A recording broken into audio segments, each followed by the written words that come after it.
নমস্কাৰ প্ৰাগ নিউজৰ বিশেষ অনুষ্ঠানলৈ মই দেৱজিৎ ভূঞা আপোনালোক সকলোকে আদৰণি জনাইছোঁ। এতিয়া পঞ্চায়ত নিৰ্বাচনৰ বতৰ।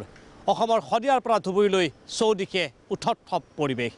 বিভিন্ন ৰাজনৈতিক দলসমূহে নতুন পৰিকল্পনাৰে নতুন প্ৰতিশ্ৰুতিৰে নতুন ইছ্যুলৈ ৰাইজৰ মাজলৈ যোৱাৰ চেষ্টা অব্যাহত ৰাখিছে। চৌদিশে এতিয়া এক কথাত ক'বলৈ গ'লে গৰম পৰিৱেশ, ৰাজনৈতিক গৰম পৰিৱেশ।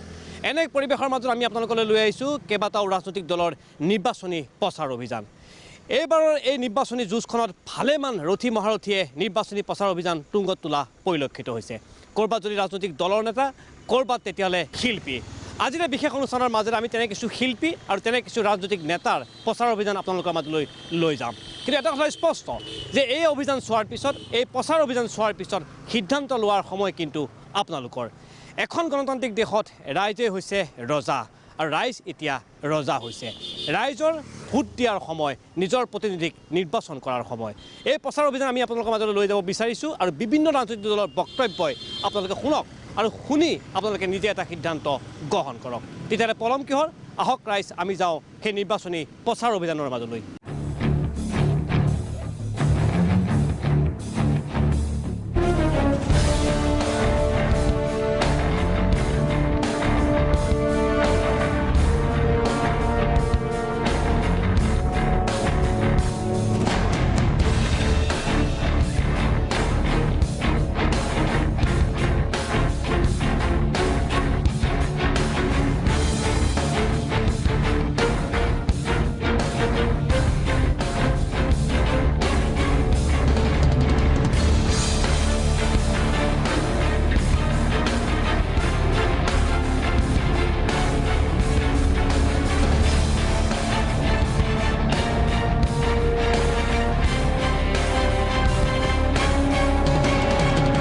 মই এই মুহূৰ্তত উপস্থিত আছোঁ জাগিৰোড বিধানসভা সমষ্টিৰ অন্তৰ্গত এখন বিশেষ অঞ্চলত। এই অঞ্চলত ইতিমধ্যে নিৰ্বাচনী প্ৰচাৰ অভিযান তুংগত তুলিছে শাসকীয় বিজেপি দলে। আৰু বিজেপি দলৰ হৈ এই নিৰ্বাচনী প্ৰচাৰত অংশগ্ৰহণ কৰিছে অসমীয়া ছবিৰ জনপ্ৰিয় অভিনেত্ৰী আইমী বৰুৱা। আইমী বৰুৱা এই প্ৰচাৰ অভিযানত অংশ লোৱাৰ এটা বিশেষ কাৰণ আছে। সেই বিশেষ কাৰণটোৱে হৈছে জাগিৰোড সমষ্টিৰ বিধায়ক তথা ৰাজ্যখনৰ এগৰাকী মন্ত্ৰী পীযুষ হাজৰিকাৰ পত্নী আইমী বৰুৱা। প্ৰাগ নিউজৰ দৰ্শকসকলক আমি দেখুৱাম আইমী বৰুৱাৰ এই প্ৰচাৰ অভিযানৰ প্ৰতিটো মুহূৰ্তৰ দৃশ্য এটা বিশেষ দিনৰ।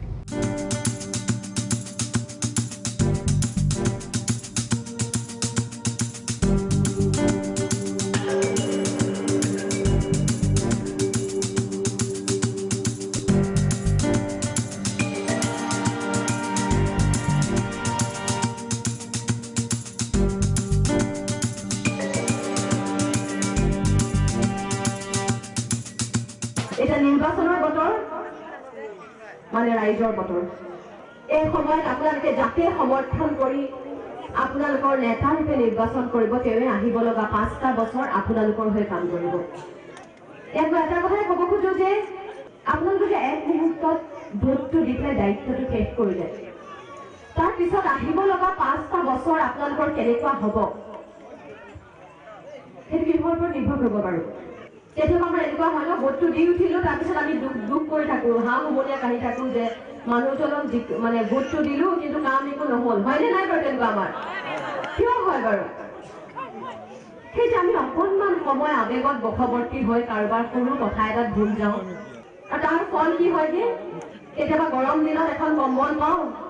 তাকো মূৰলৈ টানিলে ভৰিলে নাতে, ভৰিলে টানিলে মূৰলৈ নাতে, তাতে ভোটটো দি গুচি আহোঁ। হয়নে? আপোনালোকক প্ৰথমতে মই অনুৰোধ কৰিছোঁ এইবাৰ নিৰ্বাচনত যাতে আৱেগৰ বশৱৰ্তী নহয়। কোনটো দলক ভোট দিলে সঁচাকৈ আপোনালোকৰ ঠাইখনৰ উন্নতি হ'ব, ৰাইজৰ উন্নতি হ'ব, দুখীয়া ৰাইজৰ নিচলৰ ৰাইজৰ কথা চিন্তা কৰিব, সেই কথাটো যাতে এইবাৰ চিন্তা কৰে।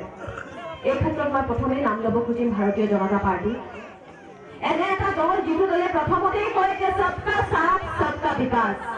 জাগিৰোডৰ প্ৰত্যেকজন মানুহৰ বিকাশ হ'ব লাগিব, তেতিয়াহে জাগিৰোড সমষ্টিটোৰ বিকাশ হ'ব। ইয়াত কেইজনমান মানুহ ধৰি হৈ গ'লে জাগিৰোড সমষ্টিটোৰ বিকাশ হৈ নাযায়। আজি যিটো ৰাস্তাৰে মই আহিলো, বেছিকৈ বৰ্ণনা কৰিব নাযাওঁ, অকণমান ডাঙৰ গাড়ী এখনত আহিছো যদিও কঁকাল ঠেকেচলিত মোৰ অৱস্থা বেয়া। আৰু এইটো হ'ল যোৱা 15 বছৰৰ আমি ভোট দিয়াৰ প্ৰতিফল। যোৱা 15 বছৰ এই ঠেকেচলিতে আমাৰ ৰাইজ গ'ল। আমাৰ নিচলা দুখীয়া সহজ সৰল ৰাইজক বাৰে বাৰে তেওঁলোকে এইটো কাম কৰিলে। কিন্তু এইবাৰ মই অতি গৌৰৱেৰে জনাওঁ যে ইতিমধ্যে মনোহৰ তিনিআলিৰ পৰা মদনগুৰি হৈ বালিমুখ হৈ এই 6 কিলোমিটাৰ ৰাস্তা পকীকৰণৰ বাবে পীযুষ হাজৰিকাদেৱে 3 কোটি টকা আবণ্টন আহিছে। এতিয়া অসমৰ আগত যেতিয়া আপোনালোকৰ মাজলৈ আহিম, মাজতো আহিয়ে থাকিম, কিন্তু বিধানসভা নিৰ্বাচনত যেতিয়া আকৌ আহিম তেতিয়া কিন্তু আৰু কঁকাল ঠেকেচনি খাই আহিব নালাগে। ভাৰত মাতা কি! ভাৰত মাতা কি! ভাৰত মাতা কি!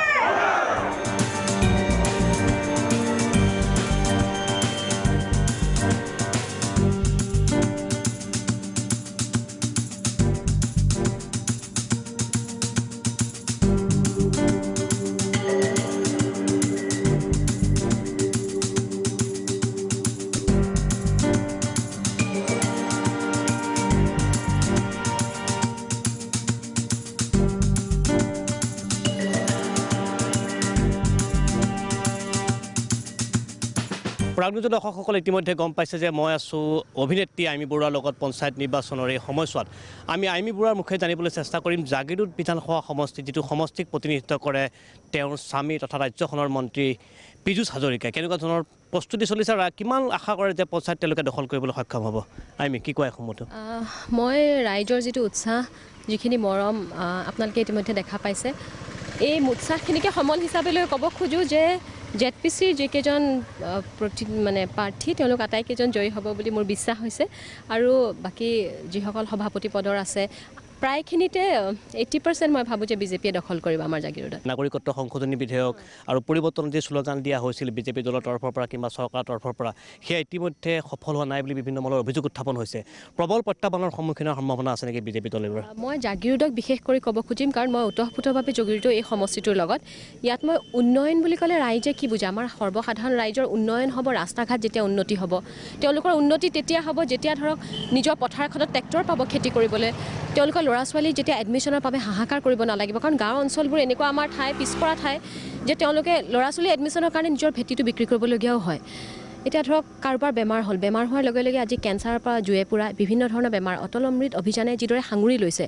আমাৰ গাঁও ঠাইত কেঞ্চাৰ বুলি ক'লে পেটতে হাত ভৰি লুকাই যে চিকিৎসা কিদৰে কৰিম কিন্তু বৰ্তমানৰ চৰকাৰখনে দেখিবলৈ সৰু সৰু কিন্তু এইবোৰ আচলতে অদ্ভুত ধৰণৰ ডাঙৰ সহায় ৰাইজৰ কাৰণে। গতিকে এইখিনি আত্মসহায়ক গোটক 25,000কৈ টকা দিছে মহিলাক এইবোৰ একেবাৰে সৰু কথা নহয় আৰু ইয়াৰ মই ভাবোঁ যে পুৰস্কাৰ ৰাইজে চৰকাৰখনক দিব। ৰাইজে পুৰস্কাৰ চৰকাৰখনক দিব বুলি আপুনি কৈছে আৰু নাগৰিকত্ব সংশোধনী বিধেয়কক লৈ ইতিমধ্যে যি অসমত এক প্ৰতিক্ৰিয়াৰ সৃষ্টি হৈছে আমি দেখিবলৈ পাইছোঁ আপুনিও নিজে এগৰাকী শিল্পী এগৰাকী অসমৰ জনপ্ৰিয় অভিনেত্ৰী আপোনাক সকলোৱে চিনি পাই মৰম কৰে কিন্তু আমি দেখিবলৈ পাইছোঁ যে অসমৰ শিল্পী সমাজকে একাংশই বিৰোধিতা কৰা দেখিবলৈ পোৱা গৈছে এই বিলখনৰ সন্দৰ্ভত। কিন্তু সেইসকল সতীৰ্থ শিল্পী আৰু অসমৰ ৰাইজৰ যি সংগঠনসমূহ আছে সেই সংগঠনসমূহক লৈ আপুনি কি বক্তব্য আগবঢ়াব বিচাৰিব? মই প্ৰথমতে ক'ব খোজোঁ মোৰ যি সীমিত জ্ঞান সেই সীমিত জ্ঞানে মই এটা কথাই বুজি পাওঁ এতিয়া বিলখনৰ কথা কৈহে থকা হৈছে এটা ডাঙৰ প্ৰক্ৰিয়া বাকী আছে ধৰক এখন সদনত উপস্থাপন হ'ব তাৰপিছত আকৌ সুপ্ৰিম কোৰ্টে তেওঁলোকৰ ফাইনেল ডিচিশ্যন জনাব জেপিচি আছে গতিকে এতিয়া মাত্ৰ এটা সন্তান জন্ম হ'ব কৈ আছে বহুত দূৰ বাকী আছে কিন্তু তাৰ আগতে একেবাৰে জ্বলন্ত আমাৰ সমস্যা এটা হৈ আছে যে NRCৰ যিখিনি অবজেকশ্যন আমাৰ থাকিব লাগিছিল অহা 15 তাৰিখে শেষ তাৰিখ তাৰ বিষয়ে কিন্তু কোনেও মাত মতা নাই। মই ইয়াত এটা কথাই ক'ব খুজিম যে এই আইনখন লৈ আমি যিমানে উৎপাত কৰিছোঁ সিমান উৎপাত কৰিবলগা কোনোবাই কয় হঠাতে যে ক'ৰবাৰ পৰা কোটি কোটি মানুহ ৰৈ আছে দৌৰি আহি অসম সোমাব ক'ৰ পৰা আহিব কোনে জানে ক'ত ৰৈ আছে কোনেওতো নাজানে। আমি আচলতে ইজনে সিজনৰ মুখ বাগৰা কথা এটাতে ভয় খাই আতংকিত হৈ মিছা কিছুমান কথা আমি প্ৰচাৰ কৰি থাকিলে নহ'ব। প্ৰকৃততে ইয়াৰ শিপাডালনো ক'ত কি হ'বলৈ গৈ আছে এটা দীঘল প্ৰক্ৰিয়াটো হওকচোন। আজি আমি আচলতে নিজেই নাজানো যে এইখন বিধেয়কখন আহিবনে নাহে কৈ আছে যে নালাগে। মই নিজে নিজৰ অসমীয়া হিচাপে মই নিজৰ জাতিটো বা ভাষাটো মই সাংঘাতিক বেছি ভাল পাওঁ আৰু মই নিজে বিচাৰোঁ অসমত যদি অসমীয়াৰ কথা নচলে অসমীয়া থাকিব নোৱাৰে কোন থাকিব এইটো মই নিজে অন্তৰৰ পৰা বিচাৰোঁ কিন্তু তাৰ অৰ্থ এইটো নহয় যে অনবৰতে কোনোবাই কিবা এটা কোৱাৰ লগে লগে সেইফালে উজান দিম সেইটোতো হ'ব নোৱাৰে। আমি যিটো আজি সমষ্টিত ভ্ৰমণ কৰিলোঁ আপোনাৰ জাগিৰোড সমষ্টিত ভ্ৰমণ কৰিলোঁ তাত দেখিবলৈ পাইছোঁ যে এবাৰ বিজেপি দলৰ প্ৰত্যাহ্বান হিচাপে থিয় দিছে অসম গণ পৰিষদ দল। কংগ্ৰেছ দল কিন্তু যিটো গ'লে 15 বছৰকৈ শাসনৰ গাদী দখল কৰিবলৈ সক্ষম হৈছিল তেওঁলোকে নিৰ্বাচনী যুঁজৰ পৰা কিছু আঁতৰত থকা পৰিলক্ষিত হৈছে যি কাৰণ যে নহওক কিয় আৰু অসম গণ পৰিষদ দল আৰু ভাৰতীয় জনতা পাৰ্টি দলৰ মাজত মিত্ৰতা আছিল মধুচন্দ্ৰিকা আছিল আৰু ক'ৰবাত যেন পঞ্চায়ত নিৰ্বাচনক কেন্দ্ৰ কৰি সেই মধুচন্দ্ৰিকাৰ অৱসান ঘটা দেখিবলৈ পোৱা গৈছে। গতিকে শাসক দলৰ মিত্ৰ দল অৰ্থাৎ অসম গণ পৰিষদ দল আৰু ভাৰতীয় জনতা পাৰ্টি দলৰ যুঁজ দেখিবলৈ পোৱা গৈছে আৰু আপুনি ভাবে নেকি যে আপুনি কেম্পেইন চলাই আছে, প্ৰচাৰ চলাই আছে, যে অসম গণ পৰিষদ দলৰ লগত যদি এলায়েন্স কৰা হ'লহেঁতেন তেতিয়াহ'লে আপোনালোকৰ নিৰ্বাচনী বৈতৰণিখন পাৰ হোৱাত আৰু ইজি হ'লহেঁতেন? মই এটা কথা ক'ব খোজোঁ, মই অন্তৰৰ পৰা কিন্তু এটা কথা বিচাৰোঁ, অসমীয়া হিচাপে অসমৰ যিবোৰ জাতি জনগোষ্ঠী সকলো মানুহ ভাৰতীয় জনতা পাৰ্টীৰ যিটো আদৰ্শ অসম মানে AGPৰ লগত যথেষ্টখিনি মিলে, গতিকে তেওঁলোকে একেলগে থকাটো হ'লে যথেষ্ট ভাল হ'লে, কাৰণ আমি আমাৰ মানুহখিনি একগোট হৈ থকাটো এই সময়ত খুবেই প্ৰয়োজন। কিন্তু তথাপিও কওঁ, যিহেতু আমি বেলেগ বেলেগকৈ তেওঁলোকে প্ৰতিদ্বন্দ্বিতা কৰিছে, এই ক্ষেত্ৰত ভাৰতীয় জনতা পাৰ্টী আৰু AGP এটা ফালৰ পৰা কিন্তু ভাল হৈছে যে তেওঁলোকে ইয়াৰ আগত যিহেতু মধুচন্দ্ৰিকা আছিল, গতিকে কেতিয়াবা ইটো দলে সিটো দলক দুখ দিয়ে যে আমাৰ আচলতে আপোনালোকে জিকিছে, সিটো দলে কয় যে নহয় আমাৰ বাবেহে আপোনালোক জিকিছে। বোকা চুতীয়াৰ খেল আৰম্ভ হৈছে আচলতে গোটেইকেইটা দলৰ মাজত। ভাবোঁ যে সেইটো অন্তত অকণমান ফলাফল পোৱা যাব যে আচলতে কেনেকুৱা কি পৰিস্থিতি, ৰাইজৰ মনত কোনে কিমান শিপাইছে। কিন্তু জাগিৰোড সমষ্টিৰ লগত যিহেতু মই জড়িত, মই এটা কথাই কওঁ, জাগিৰোড সমষ্টিত আপোনালোকে ইতিমধ্যে মোতকৈ বেছিকৈ জানে, ইয়াত AGPৰ তেনেকুৱা বিশেষ কোনোবা এখন সভা বা ৰাইজক উদ্দেশ্যে কিবা কৰা একো হোৱা নাই এতিয়ালৈকে। তেনেকুৱা কৰিব পৰা নাই বা কিয় তেওঁলোকে কৰা নাই মই ধৰিবও পৰা নাই। কিন্তু বিজেপি সেই ক্ষেত্ৰত যথেষ্ট আগবাঢ়ি আছে, কাৰণ প্ৰত্যেক মানুহৰ অকল সভা পতাই নহয়, মানুহৰ ঘৰে ঘৰে গৈ যিখিনি কৰিব লাগে আমি সকলোকে অনুৰোধ কৰিছোঁ, আৰু এই ক্ষেত্ৰত মই ভাবোঁ যে বিজেপি আগুৱাই আছে। আপোনাৰ মতে অসম গণ পৰিষদ দল ফেক্টৰ নহয় বিজেপিৰ কাৰণে? জাগিৰোডত অন্তত নহয়। অসমৰ কিবা ছবি পায় নেকি আপুনি? অসমৰ মই বেছি ক'বলৈ নাযাওঁ, কাৰণ মই কিন্তু এতিয়াও কওঁ, মই যিহেতু আমাৰ বিজেপিৰ লগত বিজেপি দলটোৰ লগত AGP দলৰ ইতিমধ্যে একেলগে আছিল তেওঁলোকে, মই এতিয়াও বিচাৰোঁ কিন্তু একেলগে থকাটো, কাৰণ আমি অসমীয়া মানুহখিনিয়ে ইমান ভাগ ভাগ কৰি জাতিৰ নামত ধৰ্মৰ নামত ইমান ভাগ ভাগ কৰি আছোঁ, ভাগ ভাগ কৰি থাকিলে এটা সময়ত অসমীয়া বুলিনো কোন থাকিব? নিজে বিচাৰি নাপাম আচলতে কোনকেইজন অসমীয়া। গতিকে আচলতে অসমৰ স্বাৰ্থত কিন্তু বিচাৰোঁ যে গোটেইখিনি একেলগে থকাটো। আৰু শেষত মই সুধিব বিচাৰিছোঁ, ৰাইজক কি এপিল কৰিব নিৰ্বাচনৰ বতৰত? পঞ্চায়ত নিৰ্বাচনৰ মাজত মাত্ৰ কেইটামান দিন বাকী আছে। এটাই কওঁ যে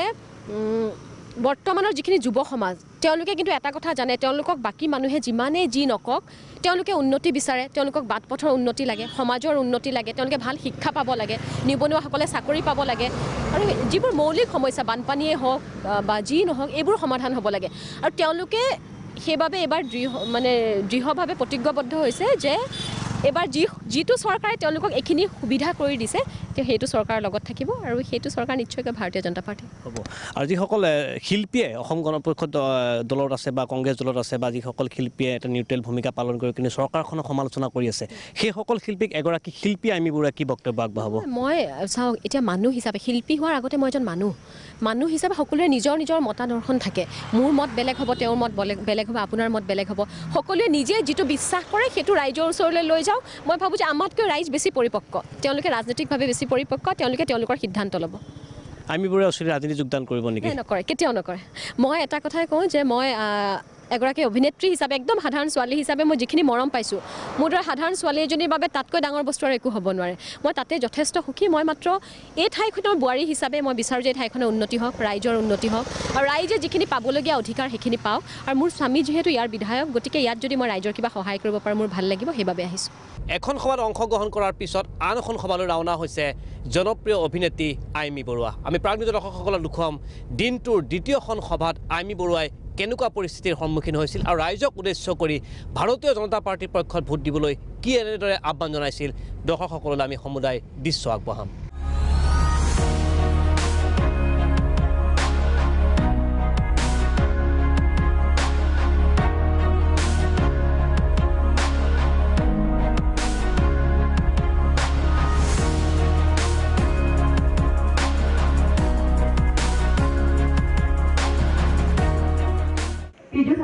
মই কেতিয়াও মা দেউতাৰ পইচা লৈ ডাঙৰ হোৱা নাই।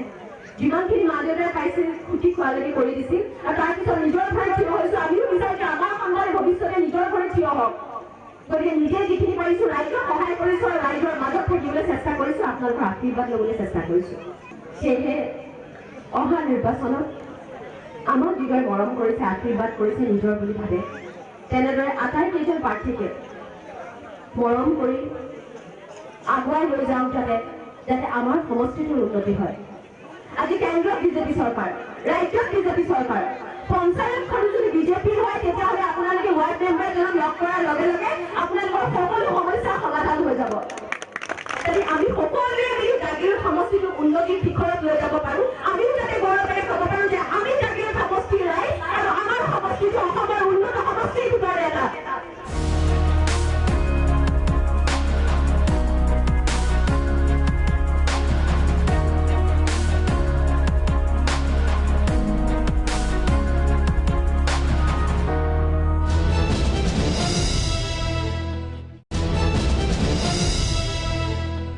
এইবাৰ আমি আপোনালোকক লৈ যাব বিচাৰিছোঁ কংগ্ৰেছ দলৰ এখন প্ৰচাৰ সভালৈ, য'ত অংশগ্ৰহণ কৰিব অসমীয়া ছবিৰ জনপ্ৰিয় নায়ক হিৰণ্য দাস আৰু কৌতুক অভিনেতা উদয় শংকৰ ভূঞা। আহক তেতিয়াহ'লে আমি যাওঁ কংগ্ৰেছ দলৰ সেই বিশেষ প্ৰচাৰ সভাখনলৈ।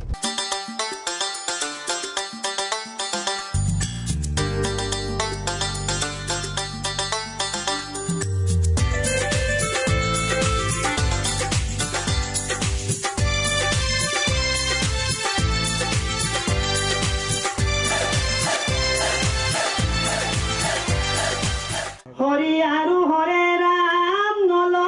আৰু মোদীৰ নাম গোটাই মানুহৰ মাথা ঘূৰি গৈছে দেখোন মাই অপৰিৱৰ্তন আহি গেল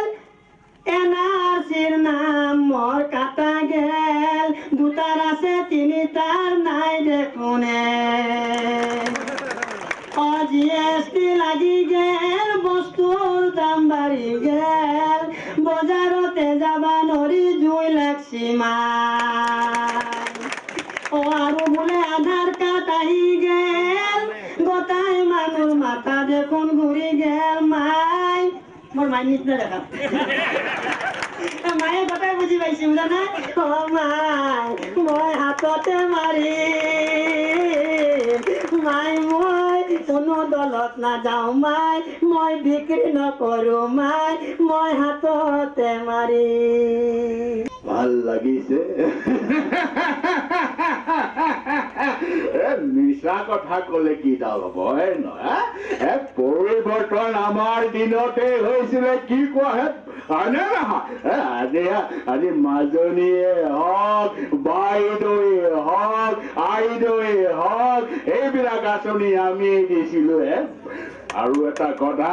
this is also important matter গতিকে ৰাইজ আমি সকলোৱে মই কৈছোৱে গাড়ীত নাথাকিব পাৰো ৰাইজৰ মৰম আছে কংগ্ৰেছৰ প্ৰতি কি কয় এইবাৰ এইবিলাক আৰু মোদী মিছা কথা নচলিব আৰু দেই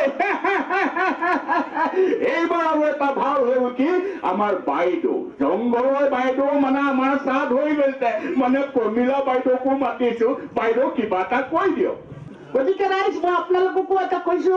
অকল মোৰে দায়িত্ব নহয় আপোনালোকৰো দায়িত্ব কি কয় ৰাইজ গতিকে এটা জোৰকে হাত চাপৰি মাৰি দিয়ক আমাৰ অসমৰ গড়টো আমি ৰক্ষা কৰিব লাগিব এইবিলাক আৰু চেণ্ট্ৰেলৰ কথা আমি নুশুনো জাতি মাটি ভেটি বহুত হৈ গৈছে আপোনালোকে বাম পাছে অসমখনো আমি ৰক্ষাই কৰিব লাগিব ধন্যবাদ এইখিনি কৈ মই সামৰিছো আপোনালোকক মই এইটোৱে অনুৰোধ কৰিছো বজাৰত সকলো বস্তু কিনিবলৈ পায় কিন্তু মানুহৰ বিবেক নাপায় সেই বস্তুটোৱে আমি 5 তাৰিখে বিজেপিক উৎখাত কৰিবৰ কাৰণে আমি 5 তাৰিখে হাতৰ চিনত ভোট দি আমাৰ কংগ্ৰেছৰ প্ৰাৰ্থীসকলক আমি জয়যুক্ত কৰিব লাগিব সেইটোৱে মই আপোনালোকৰ আগত বিনম্ৰভাৱে অনুৰোধ কৰিছো যাতে 5 তাৰিখে আপোনালোকে যায় গৈ পেলাই যেন ভোট কেন্দ্ৰত গৈ নিজৰ নিজৰ ভোট সাব্যস্ত কৰে আৰু হাতৰ চিনত ভোট দি যাতে কংগ্ৰেছৰ যিমান প্ৰাৰ্থী আছে জয়যুক্ত কৰে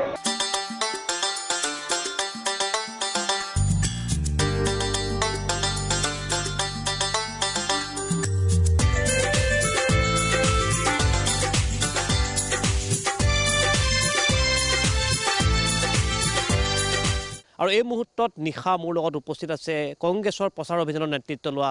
অসমৰ দুগৰাকী আপোনালোকৰ চিনাকি শিল্পী আমাৰ লগত আছে হিৰণ্য দাস অসমৰ এগৰাকী জনপ্ৰিয় বোলছবি অভিনেতা জনপ্ৰিয় নায়ক আৰু আছে উদয় শংকৰ যিগৰাকী উদয় শংকৰ আপোনালোকে টেলিভিশ্যনৰ পৰ্দাত প্ৰায় দেখে এগৰাকী কৌতুক অভিনেতাৰ ৰূপত আৰু আছে অসম প্ৰদেশ কংগ্ৰেছ কমিটিৰ সাধাৰণ সম্পাদক মুকুল শইকীয়া মই সুধিব বিচাৰিছোঁ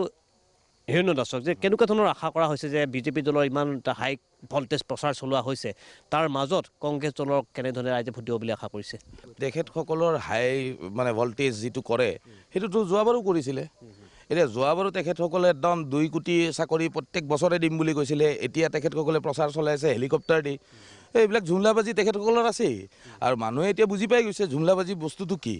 এতিয়া ফাঁকি প্ৰবঞ্চনাত তেখেতসকলে যে এতিয়া শাসনত আহিছিলে সেই কথাটো একদম মানুহে বুজি পাই গৈছে গতিকে 5 তাৰিখে আগন্তুক যি 5 তাৰিখে মানুহে সঠিক ডিচিশ্যন ল'ব আৰু তেখেতসকলক সঠিক ৰিজাল্ট তেখেতসকলে এইবাৰ পাই যাব যে ফাঁকি প্ৰবঞ্চনা কৰিলে কি হয় অসমৰ বহুকেইগৰাকী শিল্পী ইতিমধ্যে কংগ্ৰেছ দলৰ সপক্ষে প্ৰচাৰ অভিযানত নামি পৰা আমি দেখিবলৈ পাইছোঁ অসমৰ বিভিন্ন স্থানত আৰু সমানুপাতিকভাৱে আমি ছবিখন তাতে দেখিবলৈ পাম যে ভাৰতীয় জনতা পাৰ্টীৰ পক্ষতো কিন্তু একাংশ শিল্পী নামি পৰা পৰিলক্ষিত হৈছে এতিয়া শিল্পী সমাজৰ মাজত এটা বিভাজন লক্ষ্য কৰা হৈছে একাংশ কংগ্ৰেছৰ লগত একাংশ বিজেপিৰ লগত যিসকল শিল্পীয়ে বিজেপি দলৰ হৈ প্ৰচাৰ অভিযান চলাই আছে তেওঁলোকক কি বক্তব্য আগবঢ়াব আপুনি নহয় চবৰে চাওক চবৰে চিন্তা চৰ্চাবিলাক একেই নহয় আজি মই যিটো দেখিছোঁ এইটো ভুল মই ভুল বুলিয়ে কৈছোঁ ভুল বুলি কৈ পেলাই মই তেখেতসকলে যি কৰিছে মই তেখেতসকলক ডিছঅনাৰ কৰা নাই তেখেতসকলৰ চিন্তা বেলেগ হ'ব পাৰে মোৰ চিন্তা বেলেগ গতিকে মই দেখিছোঁ যে কংগ্ৰেছত আগতে যিখিনি কংগ্ৰেছ চৰকাৰত যি দুৰ্নীতি হৈছিলে বুলি চবেই কয় সেই দুৰ্নীতিখিনি কিন্তু কৰা মানুহখিনি আজি ডেটত বিজেপিত আছে গতিকে মোৰ প্ৰিন্সিপালটো কি কংগ্ৰেছ যেতিয়া নিকা হয় আৰু আগন্তুক দিনত যেতিয়া কংগ্ৰেছে চৰকাৰ কৰিব সেইখনো এখন নিকা চৰকাৰ হ'ব শিল্পীসকলক কি ক'ব যিসকল শিল্পীয়ে ভাৰতীয় জনতা পাৰ্টীৰ প্ৰচাৰ অভিযান চলাই আছে ভাল তেখেতসকলে চলাওক তেখেতসকলে এইটো কৰক তেখেতসকলৰ নিজৰ চবৰে মনৰ কথা নিজৰ চবৰে ভাৱধাৰা গতিকে মোৰ ভাৱধাৰা মোৰ প্ৰিন্সিপালে মোক যিটো কৈছে মই সেইটো কৰিছোঁ মই আহিব বিচাৰিছোঁ উদয়ৰ ওচৰলৈ উদয় সামগ্ৰীৰ পৰিৱেশ চাওঁ তেতিয়া দেখিবলৈ পাম যে পৰিৱৰ্তনৰ শ্লোগান দিয়া চৰকাৰখন যেন ক'ৰবাত হল ঠেকত পৰিছে এবাৰ পঞ্চায়ত নিৰ্বাচনত আৰু জাতি মাটি ভেটিৰ কথা কোৱা হৈছিল কিন্তু জাতি মাটি ভেটিক লৈ যেন পট্টা বনাইছে তাক ইতিমধ্যে বিভিন্ন মনত চৰ্চা চলিছে ব্যাপকভাৱে আপোনাৰ এটা সুকীয়া শৈলী আছে অভিনয়ৰ আপুনি এগৰাকী কৌতুক অভিনেতা হিচাপে ৰাইজৰ মাজত জনপ্ৰিয়তা লাভ কৰিবলৈ সক্ষম হৈছে সেই সুকীয়া শৈলীৰ জৰিয়তে আপুনি চৰকাৰখনক কেনেকৈ সমালোচনা কৰিব বিচাৰিব এই মুহূৰ্তত এইটোৱে ক'ম নৰেন্দ্ৰ মোদী ডাঙৰীয়াই প্ৰথমতে কৈছিলে भाइयों बहनों मित्रों आप लोग को देखिए पेट्रोल के दाम कमी की नहीं डीजल के दाम कमी की नहीं सिलेंडर का दाम कमी की नहीं একদম মিছা কথা কৈছে গোটেই ফাঁকি বাছ কৰি চৰকাৰখনে কৰিছে জাতি মাটি ভেটি এইবিলাক আৰু গোটেইবিলাক এইবাৰ ৰাইজে একদম ইয়াৰ উত্তৰ দি দিব বুজিছে এইবাৰ কংগ্ৰেছৰ হাততেই আছে আৰু হাততে ৰাইজে ভোট দিব পৰিৱৰ্তনৰ নামত যে ৰাইজক ঠগ প্ৰবঞ্চ কৰিছে এইটো ডাইৰেক্ট এইবাৰ ৰাইজে দেখাই দিব আপুনি খুব সুন্দৰভাৱে এটা তৰুণ গগৈ আৰু নৰেন্দ্ৰ মোদী ডাঙৰীয়াক ৰিপ্ৰেজেণ্ট কৰিছে আমি নিৰ্বাচনী সভাসমূহত যেতিয়া দেখিছিলোঁ অংশগ্ৰহণ কৰিবলৈ গৈছিলোঁ তেতিয়া আমি দেখিবলৈ পাইছিলোঁ যে আপুনি BPF-ৰ এগৰাকী নেত্ৰী প্ৰমীলা ৰাণী ব্ৰহ্মকো এটা তেওঁৰ বক্তব্য ৰাইজৰ মাজলৈ লৈ যোৱাৰ চেষ্টা চলোৱা হৈছিল যিহেতু মিত্ৰজোঁটৰ চৰকাৰ অসম গণ পৰিষদ দল বিজেপি দল আৰু BPF আপুনি BPF দলকো টাৰ্গেট কৰা পৰিলক্ষিত হৈছে হয় মই BPF দলকো হেৰি কৰিছোঁ কাৰণ BPF দলৰ বাইদেউৰ এটা ইনভিটেশ্যন মই কৰিছোঁ এনেকুৱা ধৰণৰ ভাল লাগিছে মই এবাৰ মানে আমাকেতো মানে আমিও মানে মনটো ভাল লাগি থকা নাই আমাৰো মানে মাজত কিবা এটা হৈছে এইটো আৰু ষড়যন্ত্ৰ হৈছে আৰু এইটো মানে চব কথা ক'ব নোৱাৰি খোলাখুলি কয় কিন্তু এইবাৰ কিন্তু ৰাইজে ইয়াৰ প্ৰশ্নৰ উত্তৰটো দিব কাৰণ মুখে গাদাৰি কৰি দিছে মই কি কৰিছিলোঁ মই অসমৰ ঘৰটো ৰক্ষা কৰিবলৈ চেষ্টা কৰিছিলোঁ মোক টোটেলি ষড়যন্ত্ৰ কৰি পেলাই মোক পদবীটোৰ পৰা আঁতৰাই দিছে এতিয়া মই কি কৰিম মই এতিয়া বালি শিলত লগতো মানে চিণ্ডিকেট হৈছিলে সেইটো মই বন্ধ কৰিছোঁ সেইটো বন্ধ কৰোঁতে মোক এইটো টোটেলি ষড়যন্ত্ৰ কৰি পেলাই মানে হেৰি কৰিছে আৰু এটা কথা আমাৰ অসমখন এতিয়া বিক্ৰী কৰিব চেষ্টা কৰিছে হিন্দু বাংলাদেশী আনিব বিচাৰিছে সেইটো কিন্তু ৰাইজে সহ্য নকৰে ইয়াৰ প্ৰশ্নটোৰ উত্তৰ এইবাৰ দিব ৰাইজে গতিকে আমি অসমখন কেতিয়াও বিক্ৰী কৰিব দিব নোৱাৰোঁ এইটো ৰাইজেও জানে ইয়াৰ প্ৰতিবাদ ৰাইজে কৰিব আৰু এনেকৈ যদি থাকে আৰু বেছি দিন নাই ব্ৰহ্মপুত্ৰ শৰাইঘাট দলঙত এখন চাইনবোৰ্ড ওলমি থাকিব য'ত লিখা থাকিব ইয়াত অসম নামৰ এখন দেশ আছিল আৰু অসমীয়া নামৰ জাতি এটা বাস কৰিছিল আপুনি যদি তৰুণ গগৈৰ ভাষ্য দিব বিচাৰে তেতিয়াহ'লে আমি কেনেকৈ আশা কৰিম যে কিমান ছিট পাব কেনেকুৱা ধৰণৰ পৰিৱেশ সৃষ্টি হ'ব অহা 12 তাৰিখত নিৰ্বাচনৰ ৰিজাল্ট ঘোষণা কৰাৰ দিনা এটা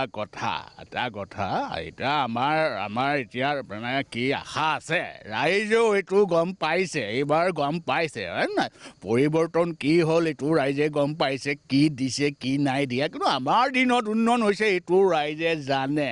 এইটো এটা ডাইৰেক্ট কথা দিছি চলছো হয় নাই এইটো এটা কথা গতিকে ৰাইজে ইয়াৰ আজি বিজেপি চৰকাৰে এইটো বিজেপি চৰকাৰে জাতি মাটি ভেটি লৈ পেলাই চৰকাৰ গঠন কৰিলে জাতি মাটি ফাঁকিহে কৰিলে হয় না আজি তেলৰ দামেই হওক পেট্ৰলৰ দামেই হওক ডিজেলৰ দামেই হওক গেছৰ দামেই হওক আমাৰ দিনত চিলিণ্ডাৰ কিমান কম আছিলে এতিয়া কিমান বাঢ়ি গ'ল ৰাইজে কিন্তু এবাৰ কিন্তু শিক্ষা দিব এইকাৰণে আশা আছে এইবাৰ ৰাইজে কংগ্ৰেছ দলৰ প্ৰতি এটা আকৰ্ষিত হৈছে কাৰণ ৰাইজে পৰিৱৰ্তন হ'ব বুলিহে হেৰি কৰিছিলে কিন্তু গম পাই গ'ল ইয়াতো কাম নাই গতিকে ৰাইজৰ এইটো কথা মনত পৰিছে যে যি উন্নয়ন হয় আমাৰ দিনতে আমাৰ কংগ্ৰেছৰ দিনতে হ'ব আপুনি যদি তৰুণ গগৈ তেতিয়াহ'লে মই আপোনাক সুধিব বিচাৰিছোঁ যে আপোনাৰতো আটাইতকৈ ব্লু আইট বয় আছিল, আপোনাৰ মানস পুত্ৰ আছিল হিমন্ত বিশ্ব শৰ্মা, এতিয়া আপোনালোকে গালি পাৰি ভোট বিচাৰি আছে বিজেপি দলৰ হৈ। এইটো হয়, এইটো ক'ব নোৱাৰে, এইটো সেয়া মইতো আনি মই তাক কিমান মৰম কৰিছিলোঁ লাষ্টত যে মোকে যে এনেকৈ হেৰি কৰিব মইতো নাজানো। যিমানে হেৰি কৰি থাকক বুজে নাই, এটা কথা ভগৱান আছে নহয়, একদম ওপৰৰ পৰা এবাৰ একদম খৰ মাৰি দিব, এবাৰ একদম চিটিকি পৰিব, মই আপোনাক কৈ দিছোঁ তাৰ এক কথা।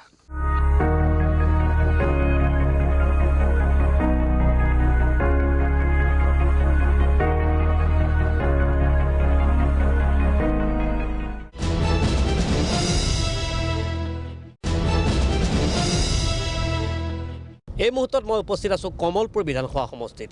কমলপুৰ বিধানসভা সমষ্টিত আমি আপোনালোকক দেখুওৱাৰ চেষ্টা কৰিম পবিত্ৰ মাৰ্ঘেৰিটাৰ নিৰ্বাচনী প্ৰচাৰ। মূলতঃ শাসক দলৰ এগৰাকী নেতা হ'লেও পবিত্ৰ মাৰ্ঘেৰিটাৰ এক চিনাকি আছে এগৰাকী সাংস্কৃতিক কৰ্মী হিচাপে। জোনবাইকে আদি কৰি ভালেমান জনপ্ৰিয় হিট ভিডিঅ' ছবিৰ স্ৰষ্টা অৰ্থাৎ প্ৰযোজনাৰ গুৰু দায়িত্ব বহন কৰিছিল পবিত্ৰ মাৰ্ঘেৰিটাই। এইগৰাকী সাংস্কৃতিক কৰ্মী পবিত্ৰ মাৰ্ঘেৰিটাই নিৰ্বাচনী বতৰ কেন্দ্ৰে প্ৰচাৰ অভিযান চলাইছে। প্ৰাগনিত দৰ্শকসকলক আমি তাক ছবি দেখুওৱাৰ চেষ্টা চলাম। আহক যাওঁ পবিত্ৰ মাৰ্ঘেৰিটাৰ নিৰ্বাচনী সভালৈ।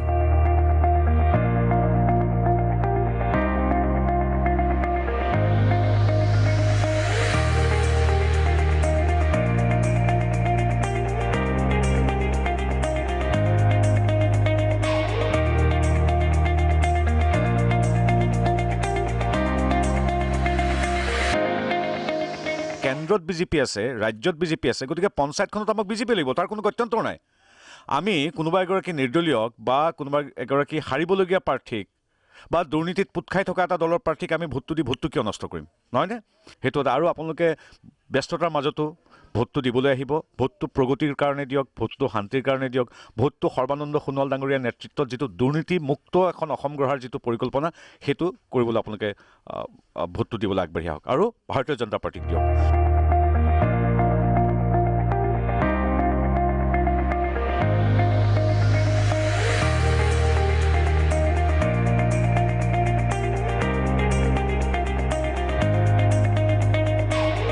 নিৰ্বাচনী প্ৰচাৰৰ এই মুহূৰ্তত কমলপুৰ বিধানসভা সমষ্টিৰ মোৰ লগত উপস্থিত আছে বিজেপিৰ নেতা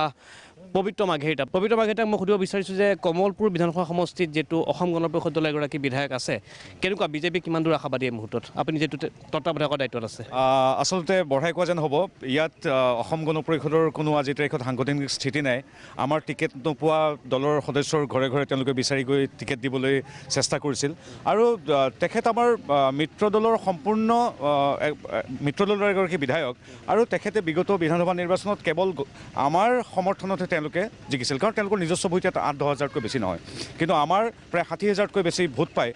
তেখেত বিজয়ী হৈছে। গতিকে এইটো অৱধাৰিত, তেওঁলোকৰ কোনো স্থিতিয়েই নাই, তদ্ৰূপ অৱস্থা কংগ্ৰেছৰো। আৰু মানুহে ইয়াত এটা কথাই কৈছে, আমি যিটো কৈছোঁ যে কেন্দ্ৰত বিজেপি, ৰাজ্যত বিজেপি, গতিকে কমলপুৰত বিজেপি নহ'ব কিয়? গতিকে তেনেধৰণৰ এটা মন্ত্ৰৰে মানুহবিলাক আগবাঢ়িছে। আপোনালোকে দেখিছে আমি চোতালে চোতালে এতিয়া ঘৰে ঘৰে গৈ আছোঁ, তাত হাজাৰ বিজাৰ মানুহ, শ মানুহ। গতিকে মানুহ স্বতঃস্ফূৰ্তভাৱে ওলাইছে, এতিয়া ধান কটা এৰিও আহিছে বা বিজেপিৰ কথা শুনিবৰ কাৰণে। গতিকে অসম গণ পৰিষদৰ ইয়াত মই ভাবোঁ, যদিও আমাৰ মিত্ৰ দলৰ প্ৰতি শ্ৰদ্ধা আছে সন্মানীয় স্থানীয় বিধায়ক সত্যব্ৰত কলিতাৰ প্ৰতি, কিন্তু তেখেতসকলৰ প্ৰতি শ্ৰদ্ধা থকা স্বত্বেও আমি কৈছোঁ তেখেতসকল এবাৰ নিশ্চিন্ন হৈ যাব ইয়াত। আপুনি যিটো লোকসভা নিৰ্বাচনৰ সময়ছোৱাত বা বিধানসভা নিৰ্বাচনৰ সময়ছোৱাত আপুনি দেখিবলৈ পাইছিল যে বিজেপি দলৰ যি প্ৰচাৰ আছিল, প্ৰচাৰত আপুনি গুৰুত্বপূৰ্ণ ভূমিকা পালন কৰিছিল। আৰু এটা বিশেষ গীত, যিটো গীতত কণ্ঠদান কৰিছিল তৰুণ প্ৰজন্মৰ হাৰ্থ জুবিন গাৰ্গে, যে আহিছে সৰ্বানন্দ লাগিছে আনন্দ। জুবিন গাৰ্গে গীতটি কণ্ঠদান কৰাৰ পিছত বিজেপিৰ সপক্ষে কিছু পৰিমাণে ঢৌৰ যি ত্বৰান্বিত প্ৰক্ৰিয়া হোৱা দেখিবলৈ পোৱা গৈছিল। আৰু এইবাৰ আমি দেখিবলৈ পাইছোঁ যে নীল আকাশক এটা গীত গাইছে। এই দুটা গীতৰে আঁৰৰ ব্যক্তিগৰাকী আপুনি। এতিয়া মই সুধিব বিচাৰিছোঁ যে জুবিন গাৰ্গক আঁতৰাই এই বিশেষ গীতটি এবাৰ নীল আকাশক কিয় গোৱা হ'ল? কিবা ষ্ট্ৰেটেজি আছে নেকি প্ৰচাৰৰ আপোনালোকৰ? নাই, আঁতৰোৱা বা ভৰোৱাৰ কথা নাই। ইয়াত আমাৰ অসমত প্ৰতিভাৱান জনপ্ৰিয় শিল্পী জুবিন গাৰ্গৰ পৰা নীল আকাশলৈ নতুন প্ৰজন্মৰ বহু কেইগৰাকী শিল্পী আছে, যাকে যি সুবিধা পাইছোঁ সাজন নায়ককো গোৱাইছোঁ, আমি হয়তো আৰু নতুন প্ৰজন্মৰ বেলেগক গাম, আকৌ জুবিন গাৰ্গক কেতিয়াবা প্ৰস্তাৱ দিম। গতিকে ইয়াত তেনেধৰণৰ কোনো কথা নাই। আমাৰ গীতটো জনপ্ৰিয় হ'ব লাগে, যিকোনো এগৰাকী ভাল কণ্ঠশিল্পী জুবিন গাৰ্গ বা সাজন নায়ক বা আমাৰ নীল আকাশৰ যিকোনো এগৰাকী শিল্পীয়ে গোৱাটো জৰুৰী গতিকে তেনেধৰণৰ আমাৰ বাদ পৰা বা অনা তেনেকুৱা কথা নাই আমি ভাবিলোঁ যে এইবাৰ তেখেতে গাওক তেখেতে গাইছে এনেকুৱা হ'ব পাৰে নেকি জুবিন গাৰ্গক আমি দেখিবলৈ পাইছিলোঁ বিভিন্ন ধৰণৰ সাংস্কৃতিক অনুষ্ঠানত যেতিয়া গীত পৰিৱেশন কৰিবলৈ গৈছিল যোৱা কেইটা দিনত তেওঁ পৰিৱৰ্তন শব্দটো খুব তাচ্ছিল্যসুলভভাৱে ৰাইজৰ মাজলৈ লৈ গৈছিল যে পৰিৱৰ্তন এনেকুৱা ধৰণৰ পৰিৱৰ্তন নোহোৱাই ভাল এনেকুৱা ধৰণৰ কিবা অশনি সংকেত পাই জুবিন গাৰ্গক অঁতৰাই নীল আকাশক লোৱাৰ সম্ভাৱনা বিকট কৰা হৈছে নেকি চৰ্চা চলিছে কিন্তু বিভিন্ন মনত এক নাই তেনেধৰণৰ মই কথা শুনা নাই এতিয়ালৈকে অৱশ্যে বা দেখা নাই যদিও দিছে ক'ৰবাত কিন্তু তেনেধৰণৰ কথা নাই জুবিন গাৰ্গ এগৰাকী অতি জনপ্ৰিয় শিল্পী আৰু জুবিন গাৰ্গৰ লগত আমাৰ এই পঞ্চায়ত নিৰ্বাচনটোৰ বা তেওঁ ৰাজনীতিৰ লগত ইমান জড়িত নহয় তেখেতে কণ্ঠশিল্পী গান ভাল পালে তেখেতে গায় তাতকৈ তেখেতে সাধাৰণতে ৰাজনৈতিক বক্তব্য মই দিয়া দেখা নাই কিন্তু হয়তো অহাবাৰ আকৌ গাব তেখেতক আমি প্ৰস্তাৱ আগবঢ়াম তেনেধৰণৰ হয়তো নীল আকাশে আৰু এটা গাব তেনেধৰণৰ আমাৰ শিল্পী নিৰ্বাচনত কোনো ধৰণৰ ৰাজনীতিৰ কথা নাই আমি দেখিবলৈ পাইছোঁ যে নিৰ্বাচনৰ সময়ছোৱাত বিজেপি দল সাংঘাতিকভাৱে প্ৰচাৰ প্ৰক্ৰিয়া ইতিমধ্যে আৰম্ভ কৰা দেখিবলৈ পোৱা গৈছে ৰাজ্যখনৰ মুখ্যমন্ত্ৰী সৰ্বানন্দ সোণোৱালকো দেখিবলৈ পোৱা গৈছে এফালে সৰ্বানন্দ সোণোৱাল আৰু আনফালে ডক্টৰ হিমন্ত বিশ্ব শৰ্মা হেলিকপ্টাৰলৈ তেওঁলোকে ব্যস্ত হৈ পৰা দেখিবলৈ পোৱা গৈছে আৰু তাকে লৈ তাচ্ছিল্যসুলভ মন্তব্য কৰিছে ৰাজ্যখনৰ প্ৰাক্তন মুখ্যমন্ত্ৰী তৰুণ গগৈদেৱে তেখেতে কৈছে যে পঞ্চায়ত নিৰ্বাচনত হেলিকপ্টাৰ উৰুৱাৰ উদাহৰণ এয়ে প্ৰথম বুলি কৈছে তেওঁ সেইটো তেখেতসকলৰ কথা তেখেতসকলৰ দলৰ কথা আমাৰ দলৰ এটা শক্তিশালী স্থিতি আছে ২৭ লাখ সদস্য আছে গতিকে অসম ৰাজ্যতে আছে ২৭ লাখ সদস্য ২৭ লাখ সদস্য ইচ্ছা কৰিলে যদি তেওঁলোকে বিচাৰে সেই দলটোৱে ২৭ লাখ শক্তিটো ইমান ডাঙৰ শক্তি তেওঁলোকে আৰু 10খন হেলিকপ্টাৰ উৰাব পৰা শক্তিও আমাৰ আছে কাৰণ আমাৰ ২৫,০০০ বুথ আছে ২৭ লাখ সদস্য আছে হেলিকপ্টাৰ আৰু উৰাব পাৰে কাৰণ কি আমাৰ দলটো সম্পূৰ্ণ একত্ৰিত আৰ্থিকভাৱেও এক শক্তিশালী আৰু সাংগঠনিকভাৱেও আটাইতকৈ শক্তিশালী পৃথিৱীৰ ভিতৰত শক্তিশালী এটা দল গতিকে হেলিকপ্টাৰ উৰুৱাটো মই ভাবোঁ বিশেষভাৱে পাতিবলগীয়া কথাই নহয় আৰু যি প্ৰসংগ উত্থাপিত হৈছে যে জাতি মাটি ভেটিৰ কথা কোৱা হৈছিল চৰকাৰখনৰ জৰিয়তে আৰু পৰিৱৰ্তনৰ শ্লোগান দিয়া হৈছিল চৰকাৰখনৰ দলটোৰ জৰিয়তে যাৰ কাৰণে তেওঁলোকে চৰকাৰ গঠন কৰিবলৈ সক্ষম হ'ল দিছপুৰৰ গাদী দখল কৰিবলৈ সক্ষম হ'ল প্ৰথমবাৰৰ বাবে এনেকুৱা প্ৰশ্ন উত্থাপিত হৈছে যে যিটো দলক ৰাইজে বহু আশা কৰি পৰিৱৰ্তনৰ শ্লোগানত ভুল গৈ তেওঁলোকক দিছপুৰৰ গাদী দখল কৰাৰ সুবিধা দিয়া হৈছিল সেই দলটোৰ ছত্ৰছায়াতে এতিয়া জাতি মাটি ভেটিৰ প্ৰতি সংকট আহিছে বুলি অভিযোগ উত্থাপিত হৈ আহিছে এই অভিযোগক আপোনালোকে কেনেদৰে প্ৰত্যাহ্বান হিচাপে লৈ ৰাইজৰ সমৰ্থন লাভ কৰিবলৈ আপোনালোকে কমলপুৰ সমষ্টিত সক্ষম হৈছে এই অভিযোগটো আচলতে নিৰ্দিষ্ট কিছু আমাৰ বিৰোধী দল আৰু কিছু নিজৰ আমাৰ লগত মতবাদ যাৰ নিমিলে আমাৰ নীতি আদৰ্শৰ লগত যাৰ সম্পৰ্ক নাই বা বিশ্বাস নকৰে তেনেধৰণৰ ব্যক্তি হয়তো ক'ব পাৰে কিন্তু আমি যিহেতু এতিয়া পঞ্চায়তত গাঁৱে গাঁৱে দেখিছোঁ কোনো ক্ষেত্ৰতে আমাক তেনেধৰণৰ এই জনসমাগমে কয় প্ৰতিখন সভাৰ যে কোনো ক্ষেত্ৰতে তেওঁলোকৰ কথা নাই কাৰণ সৰ্বানন্দ সোণোৱাল নেতৃত্বাধীন চৰকাৰখনৰ প্ৰতি বিশ্বাস আছে দেখিছে যে দুৰ্নীতিমুক্ত এখন নিকা সমাজ গঢ়িছে বিগত 8 বছৰে এটাও দুৰ্নীতিৰ কোনো ৰেকৰ্ড নাই সেই নিম্ন পৰ্যায়তে হওক বা উচ্চ পৰ্যায়ত হওক ৰাজনৈতিক কোনো হেঁচা নাই কোনো প্ৰশাসনিক দিশত গতিকে ইমান নিকা নিয়াৰী আৰু সম্পূৰ্ণ দুৰ্নীতিমুক্ত এখন চৰকাৰ চলি আছে ৰাইজ পতিয়ন গৈছে আপোনালোকে সদ্যঘোষিত APSC পৰীক্ষাই হওক বা বিগত দিনবোৰত ৬০-৭০ চাকৰিয়ে হওক যি মেধাৱী তেওঁহে চাকৰি পাইছে তেওঁ কংগ্ৰেছৰ হওক বা বিজেপিৰ হওক বা AGPৰ হওক আমাৰ কোনো কথা নাই কোনো ধৰণৰ ৰাজনৈতিক আগতে যিটো কংগ্ৰেছৰ দিনত চেনেলৰ প্ৰয়োজন হৈছিল ঘোষ দিবৰ বাবে সেই ছিষ্টেম সেই কথা আজিৰ তাৰিখত আমাৰ চৰকাৰৰ নাই গতিকে গাঁৱৰ ৰাইজে পতিয়ন গৈছে যে দুখীয়া দৰিদ্ৰ নিম্ন মধ্যবিত্ত ল'ৰাতেও নিজৰ মেধাৰ বলত আজি অফিচাৰ হৈছে আজি চাকৰি পাইছে গতিকে কোনো ঠিকা থুকলি কোনো কামত কোনো ধৰণৰ ঘোষ বা উপঢৌকনৰ কোনো ধৰণৰ ব্যৱস্থা নাই এই কথাখিনি ৰাইজে প্ৰত্যক্ষ কৰিছে ব্যৱহাৰিকভাৱে গতিকে তেখেতসকলক আমি আমাৰ বিৰোধী দলে যিমানেই মিথ্যা প্ৰচাৰ বা কোনো ভিত্তিহীন সমালোচনাৰে তেওঁলোকে যিয়ে নকওঁ কিয় মই নাভাবোঁ যে ৰাইজে তেনেধৰণৰ অভিযোগ পোনপটীয়াকৈ আনিছে কাৰণ পঞ্চায়তৰ নিৰ্বাচনে বহু উত্তৰ দি দিব নিশ্চয় আৰু শেষত আপুনি কি কয় ৰাইজৰ কি বক্তব্য আগবঢ়াব বিচাৰিছে কমলপুৰ বিধানসভা সমষ্টিৰ পৰা আৰু কংগ্ৰেছ দল আৰু বিশেষকৈ অসম গণ পৰিষদ দললৈ আপোনাৰ বক্তব্য কি মুহূৰ্তত অসম গণ পৰিষদ আমাৰ মিত্ৰ দল তেখেতসকলৰ দলৰ প্ৰতি আমাৰ সদায় শ্ৰদ্ধা আছে শ্ৰদ্ধা থাকিব ঠিক সেইদৰে সন্মানীয় স্থানীয় কমলপুৰৰ বিধায়ক সত্যব্ৰত কলিতা তেখেতৰ প্ৰতিও আমাৰ শ্ৰদ্ধা আছে তেখেত ছাত্ৰ অৱস্থাৰ পৰাই এগৰাকী দেশৰ বাবে সমৰ্পিত ব্যক্তি কিন্তু মূল কথা হ'ল নিৰ্বাচনত সাংগঠনিক যি তৎপৰতা বা শক্তি সেই ক্ষেত্ৰত যদিও মিত্ৰ দল আমি ক'ব বিচাৰোঁ তেখেতসকলৰ ইয়াত স্থিতি একেবাৰে শূন্য গতিকে আনকি সত্যব্ৰত কলিতাৰ নিজৰ গাঁও পঞ্চায়তটোতে আমি জিকিম গতিকে তেনেধৰণৰ কথা তেখেতসকলৰ প্ৰতি আমাৰ শুভেচ্ছা আছে তেখেতসকলক আমি সমালোচনা নকৰোঁ কিন্তু তেখেতসকলক যাতে কোনোৱেও ভোট দি ভোটটো নষ্ট নকৰে সেই আহ্বান মই কমলপুৰ গাঁৱে গাঁৱে চোতালে দি আহিছোঁ আৰু দ্বিতীয়তে কংগ্ৰেছৰ কথা ক'বলগীয়া একো নাই কংগ্ৰেছৰ পঞ্চায়ত দুটা শব্দ একেলগে ক'লেই গাঁৱৰ মানুহে জানেই আপুনি সুধিব পাৰে যে দুৰ্নীতি ইমানেই তেওঁলোক লেটিপেটি খাই আছিল আমাৰ গাঁওবিলাকত গতিকে কংগ্ৰেছৰ নামটোৱে গাঁৱৰ মানুহে নুশুনে কাৰণ আয়োগে ঘৰৰ পৰা ইন্দিৰা আৱাস যোজনাৰ ঘৰৰ পৰা ৰাস্তাৰ এনৰেগাৰ কামলৈকে প্ৰত্যেকটোতে দুৰ্নীতি 4.5 লাখ ভুৱা জব কাৰ্ডেৰে তেওঁলোকে হাজাৰ হাজাৰ কোটি টকা লুণ্ঠন কৰিলে দৰিদ্ৰ দুখীয়া পৰিয়ালৰ বিধৱা এমাতৃৰ পইচাৰো তেওঁলোকে 500 টকা পৰ্যন্ত ঘোষ খায়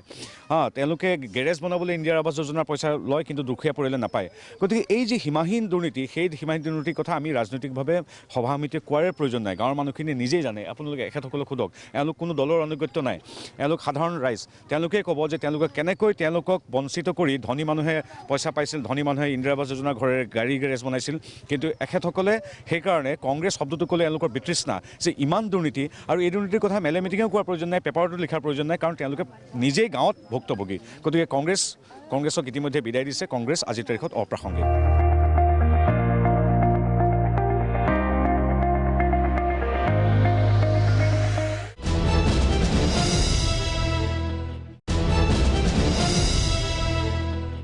এই মুহূৰ্তত মই উপস্থিত আছোঁ বটদ্ৰৱা সমষ্টিত আৰু আমাৰ লগত আছে বটদ্ৰৱা সমষ্টিৰ বিধায়িকা আঙুৰলতা কেৱল এগৰাকী ৰাজনীতিবিদে নহয় তেওঁ অসমীয়া ছবিৰ এগৰাকী জনপ্ৰিয় অভিনেত্ৰী সেয়ে আমি প্ৰাজ্ঞ দৰ্শকসকলক দেখুৱাব বিচাৰিছোঁ আঙুৰলতাই নিৰ্বাচনী প্ৰচাৰ অভিযান কেনেকৈ ত্বৰান্বিত কৰিছে আজিৰ এই স্পৰ্শকাতৰ মুহূৰ্তত আহক আমি যাওঁ আঙুৰলতা ডেকাৰ নিৰ্বাচনী প্ৰচাৰ অভিযানৰ মাজলৈ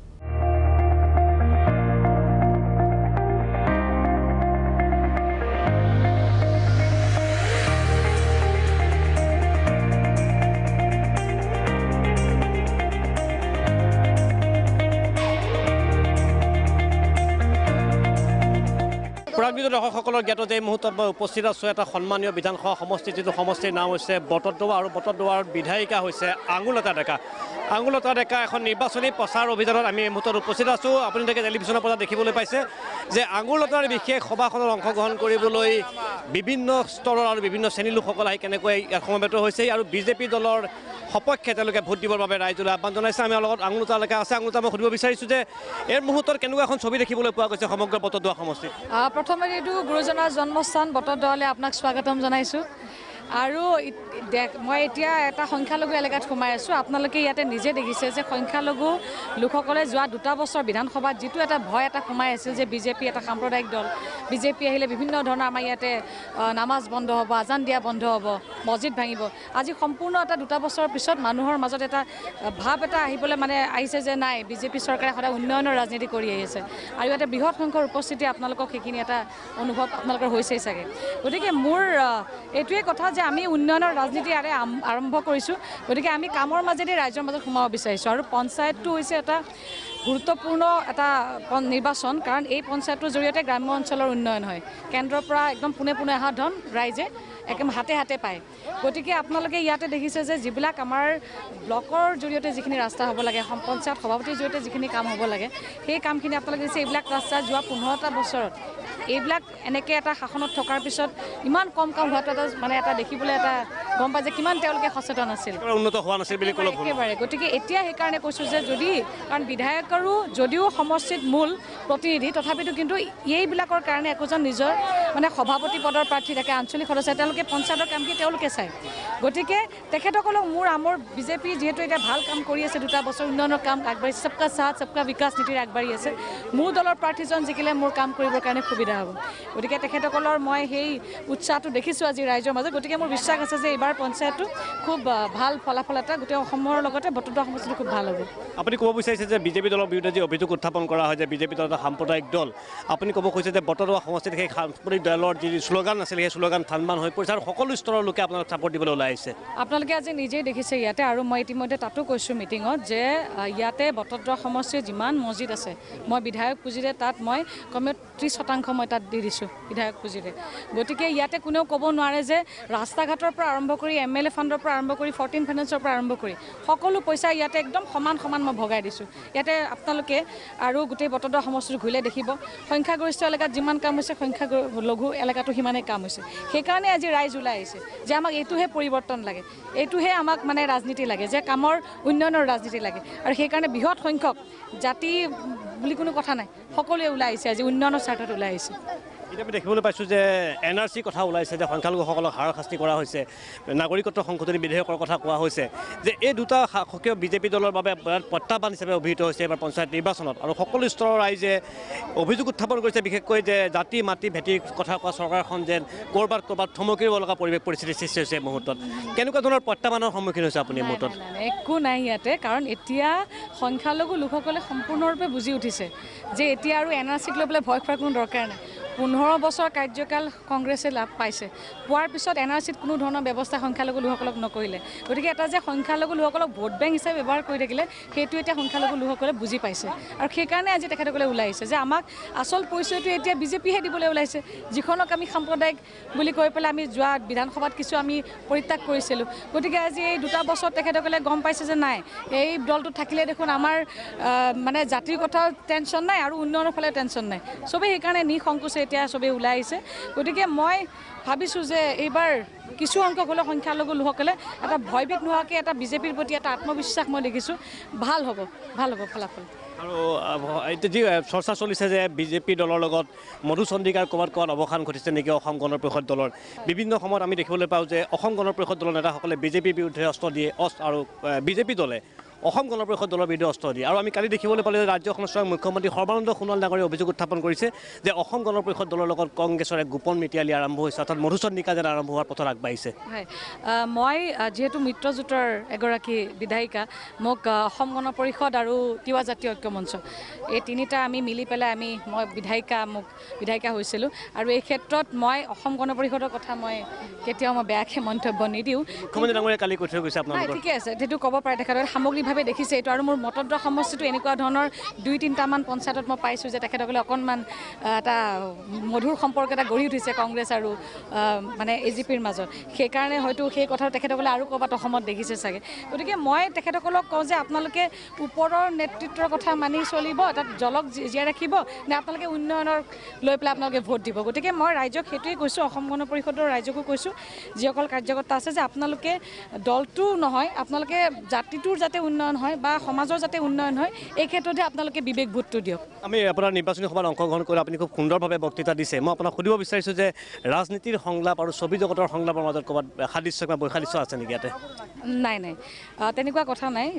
এইটো হৈছে আপোনাৰ অন্তৰৰ পৰা আহে, আৰু তাত সংলাপবিলাক হৈছে কোনোবাই লিখি দিয়ে, আপুনি সেইটো অনুভৱ কৰিবলগীয়া হয়। আৰু এইখন হৈছে একদম জীয়া ছবি, অসমৰ মানে এটা বাস্তৱ ছবি। ইয়াত আপুনি যিবিলাক দেখিছে এইবিলাক মিছা নহয়, এইবিলাক সঁচা। আৰু এইখিনি মানুহৰ কাৰণে কাম কৰাৰ যিটো আপোনাৰ অন্তৰৰ পৰা আহিব, সেই অন্তৰৰ পৰা ওলোৱা কথাখিনি তাত নাটক নাথাকে। মোৰ এই কাম কৰিবৰ কাৰণে সাংঘাতিক ইচ্ছা আছে। গতিকে সেইকাৰণে মই কৈছোঁ যে আপোনালোকে বিজেপি, মোক কাম কৰিবৰ মন আছে, আপোনালোকে আহক, মোক এটা সুযোগ সুবিধা দিয়ক। কাৰণ আপোনালোকে চাব, আগৰ যিবিলাক ৰাজনীতি কৰিছিলে 15টা বছৰ বা তাৰে আগত 70টা বছৰ, মানুহক মানে যিবিলাক আঁচনি দিছিলে, আপোনালোকক এটা উদাহৰণ দিওঁ মই। আজি ইন্দিৰা আৱাস যোজনা, ইন্দিৰা গান্ধী আজি এটা দলটোৰ এগৰাকী কেনেকুৱা নেত্ৰী আছিলে, আজি তেখেতসকলক সন্মান দিছিলে এটা আঁচনিৰ জৰিয়তে, হয়নে? কিন্তু আজি চাওক, সেইগৰাকী মানুহক সন্মান দিবলৈ কয় আজি সেইগৰাকী নামেৰে যিখন আঁচনি আছে সেইখনক আজি গালি পাৰিবলগীয়া হৈছে মানুহে। ইন্দিৰা আৱাস যোজনা বুলি ক'লে মানুহে গালি পাৰে। অৰ্থাৎ তেখেতসকলে নিজৰ দলৰ এগৰাকী মানে এগৰাকী ব্যক্তিক তেখেতসকলে সন্মান দিব নাজানিলে। গতিকে সেই কথাবিলাক আপোনালোকে চাওক। আৰু আপুনি চাব, যিমানবিলাক আঁচনি কৰিছে তেওঁলোকে মানে খন্তেকীয়া কৰিছে, মানুহবিলাকক পংগু কৰি পেলাইছে যে তহঁতি হাতে হাতে পইচা দিছোঁ, যিখিনি সময় মানে আমাৰ লগত থাক, মানে খাই লৈ থাক, তহঁতে আৰু মানে স্বাৱলম্বী হ'ব নালাগে, তহঁতক আমি দিম, তহঁতে খা, এনেকুৱাকৈ মানে পংগু কৰি পেলাইছে, মানসিকভাৱেই হওক আপোনাৰ চাৰিওফালৰ পৰা। গতিকে আমাৰ চৰকাৰে আপোনালোকে এতিয়া আঁচনিবিলাক চাব, আমাৰ চৰকাৰে স্বাৱলম্বী হ'বৰ কাৰণে এটা উৎসাহিত কৰি আছে মানুহক যে আপোনালোকে কাম কৰি খাওক, আৰু তাৰ কাৰণে চৰকাৰী ব্যৱস্থা গ্ৰহণ কৰিব। গতিকে এইখিনি ৰাইজে, মোৰ বোধেৰে বহুত ৰাইজে এতিয়া বুজিছে, পৰিৱৰ্তন দেখিছে, ৰাস্তা ঘাটৰ পৰা আৰম্ভ কৰি আভ্যন্তৰীণ যিখিনি আমাৰ ডেভেলপ হ'ব লাগে। কাৰণ আমি গ্ৰাম্য অঞ্চলৰ মানুহখিনিৰ মাজত জনজাগৰণ হ'লেহে আমাৰ গণতান্ত্ৰিক প্ৰক্ৰিয়াটো গোটেই সুন্দৰ হৈ থাকিব, শক্তিশালী হ'ব। কাৰণ তেতিয়া বিবেক ভোট আহিব, বিচাৰ বিবেচনা কৰিব পৰাকৈ আমি পৰিৱেশটো ইয়াতে দিব লাগিব গ্ৰাম্য অঞ্চলত, তেতিয়াহে ভোটটো ভালকৈ ভাল জেগাত পৰিব। আজি মই ভাল কাম কৰিছোঁ, বেয়া কাম কৰিছোঁ, ৰাইজে মোক ধৰিব পাৰিব লাগিব যে বিধায়িকা এই বস্তুটো এনেকুৱা এনেকুৱা কিয় হৈ আছে জানিব লাগিব জানিলেহে তেওঁ মোক বিবেক ভোটটো দিব আজি গোটেই মানুহখিনি গাঁৱৰ গঞা অঞ্চলক 15 বছৰ 70 বছৰ একদম এটা টোপোলাৰ মাজত আবদ্ধ কৰি ৰাখিলে যে তহঁতে একো কথা জানিব লাগে খালি ইলেকশ্যনৰ সময় আহিব খুটা কম্বল দিম 500 টকা হাতত দিম তহঁতে ভোটটো দে ইয়াতকৈ বেছি মানে গঞা মানুহক কোনো ধৰণৰ জানিবলৈ নিদিলে গতিকে আমাৰ চৰকাৰখনে কৈছে যে মানে শিক্ষাৰ ফালৰ পৰা আৰম্ভ কৰি প্ৰতিটো কথাই জানিব লাগিব গাঁৱৰ মানুহে তেতিয়াহে গোটেই গণতান্ত্ৰিক ব্যৱস্থাটো শক্তিশালী হ'ব আপুনি শেষত ৰাইজক কি ক'ব খোজে নিৰ্বাচনৰ বতৰত আৰু মোৰ আৰু এটা প্ৰশ্ন আছে আপুনি এগৰাকী জনপ্ৰিয় অভিনেত্ৰী কেৱল জনপ্ৰিয় ৰাজনীতিবিদে নহয় আপুনি এগৰাকী জনপ্ৰিয় অভিনেত্ৰীও ৰাজনীতিক ক্ষেত্ৰখনত আপুনি জড়িত হোৱাৰ ক্ষেত্ৰত ছবি জগতত যি কৌশল প্ৰয়োগ কৰা হয় অভিনয়ৰ কৌশল প্ৰয়োগ কৰা হয় সেই কৌশল ইয়াত প্ৰয়োগ কৰাৰ কিবা চেষ্টা চলোৱা হৈছে নেকি কৌশল বেলেগ একো নাই ৰাইজৰ মাজত থাকি মই এইটোৱে অনুভৱ কৰিছোঁ যে ৰাইজে কিবা নিজে পাওক নাপাওক পিছৰ কথা জনপ্ৰতিনিধিৰ পৰা এষাৰ মাত এটা ভাল ব্যৱহাৰ খুব আশা কৰে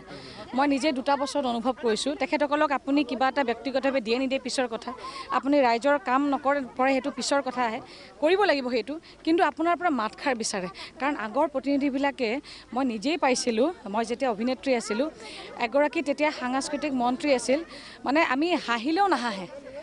হাঁহিৰ সেই হয় গতিকে মই নিজে ব্যক্তিগতভাৱে পাই থৈছোঁ গতিকে মই জানো সেইকাৰণে যে ইয়াতে এটা হাঁহি দিলে মানুহে কিমান ফূৰ্তি পায় কিমান আনন্দ পায় এষাৰ মাত দিলে কিমান ভাল পায় গতিকে মই বেলেগ একো নাই কিমান দিব পাৰিছোঁ সেইটো মোৰ নিজৰ কৰ্মৰ ওপৰত নিৰ্ভৰ কৰিব চৰকাৰখনে আঁচনি দিব আমি ইয়াতে বিতৰণ কৰিম ভালকৈ ক'তো যাতে দুৰ্নীতি নহয় গতিকে মই সেইটোৱে যে মানুহক আপুনি এটা সন্তুষ্ট কৰাৰ এটাই হেৰি আছে যে আপুনি ভালকৈ মাত খাৰ দিব এটা নিজৰ ব্যৱহাৰ এটা ভালকৈ দিলে হয় জনসম্পৰ্কটো মূল কথা শুদ্ধ মানে শব্দ এটা কৈছে জনসম্পৰ্ক আপুনি যিমান শক্তিশালী ৰাখিব পাৰে সিমানে আপোনাৰ কাৰণে ভাল